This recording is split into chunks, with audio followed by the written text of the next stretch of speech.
ഒരിക്കൽ ഒരു പത്രപ്രവർത്തകൻ ഫ്രാൻസിസ് പാപ്പായോട് ചോദിച്ചു, സഭ ദരിദ്രയാകണമെന്ന് അങ്ങെന്താ ഇങ്ങനെ ആവർത്തിച്ച് പറയുന്നത്? അപ്പോൾ പാപ്പ തിരിച്ചു ചോദിച്ചു, ആട്ടെ, ഈ സഭയുടെ ഭർത്താവ് അഥവാ മണവാളൻ ആരാണ്? യേശുക്രിസ്തു അല്ലേ? സഭ മണവാട്ടിയല്ലേ? യേശുക്രിസ്തു, ഈ മണവാളനായ യേശുക്രിസ്തു എവിടെയാണ് ജനിച്ചത്? കന്നുകാലിത്തൊഴുത്തിൽ.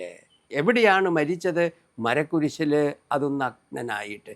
ഇതിന് രണ്ടിനും ഇടയിലുള്ള അദ്ദേഹത്തിൻ്റെ ജീവിതത്തെക്കുറിച്ച് ഈശോ തന്നെ പറയുന്നത് മനുഷ്യപുത്രന് തലചായ്ക്കാൻ ഇടമില്ല എന്നാണ്.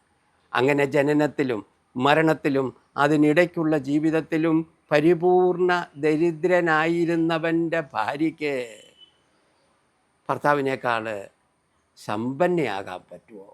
ശരിക്കും പറഞ്ഞാൽ ഫ്രാൻസിസ് പാപ്പായുടെ പേപ്പസിയുടെ തന്നെ പ്രധാനപ്പെട്ട ഒരു അടയാളമായിരുന്നു ഈ ദാരിദ്ര്യം, ദരിദ്രരിലേക്കുള്ള ഫോക്കസ്. അദ്ദേഹം സന്ദർശിച്ച രാജ്യങ്ങളുടെ ലിസ്റ്റ് തന്നെ എടുത്തു നോക്കിക്കേ.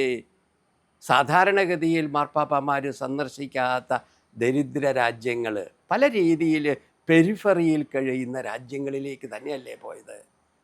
അതിലൊക്കെ ഉപരിയായിട്ട് കർദിനാളന്മാരെ തിരഞ്ഞെടുക്കുന്ന സന്ദർഭം വന്നപ്പോൾ ഇതുവരെ തിരഞ്ഞെടുക്കപ്പെടാത്ത രൂപതകൾ, സിറ്റികൾ, ഇതുവരെ തിരഞ്ഞെടുക്കപ്പെടാത്ത രൂപതകളും സിറ്റികളും പെരിഫറിയിലുള്ളവ, അവയ്ക്കല്ലേ കർദിനാൾ പദവി കൊടുത്തത്. സഭ ദരിദ്രയാകണം. 2013 പാപ്പായുടെ ബർത്ത്ഡേ വരികയാണ്. അപ്പോൾ അതിരാവിലെ വത്തിക്കാൻ്റെ തെരുവുകളിലൂടെ ഒരു ചെറിയ കാർ ഓടി പോവുക. അതൊരു കടയുടെ വാതിക്കൽ ചെന്ന് നിർത്തി. ഡിസംബർ മാസമാണെന്ന് ഓർക്കണം. അവിടെ തണുപ്പിൽ പുതച്ച് മൂടിക്കിടന്നിരുന്ന 3 ധർമ്മക്കാരെ ഈ കാറിൽ വന്ന ഫാദർ കോൺറാഡ് വിളിച്ചുണർത്തി.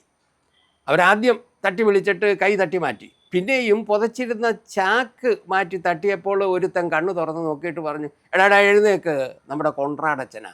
കാരണം ഈ കോൺറാഡച്ചൻ പതിവായി ഇവർക്ക് കൊണ്ടുവന്ന് ഭക്ഷണം കൊടുക്കുമായിരുന്നു. അങ്ങനെ വിളിച്ചുണർത്തി ഈ 3 ധർമ്മക്കാരും കൂടി അദ്ദേഹത്തിൻ്റെ കാറിലേക്ക് കയറുക.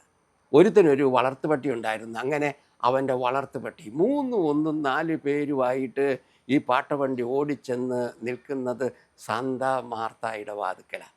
സ്വീകരിക്കാൻ നിൽക്കുന്നതോ പോപ്പ് ഫ്രാൻസിസ്.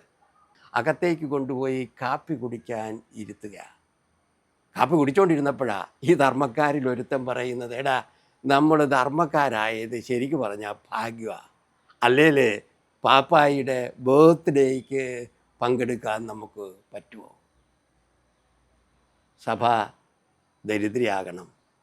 പോരാ, സഭയുടെ നേതാക്കളെന്ന രീതിയിൽ ഉള്ളിലേക്ക് പിൻവലിയുകയല്ല സഭയുടെ ധർമ്മം, മറിച്ച് പെരിഫറിയിലേക്ക്, പുറംപോക്കിലേക്ക് നീങ്ങുകയാണ്. ഇത് ഫ്രാൻസിസ് പാപ്പായുടെ പേപ്പസിയുടെ തന്നെ പ്രധാനപ്പെട്ട ഒരു ലക്ഷണമായിരുന്നു.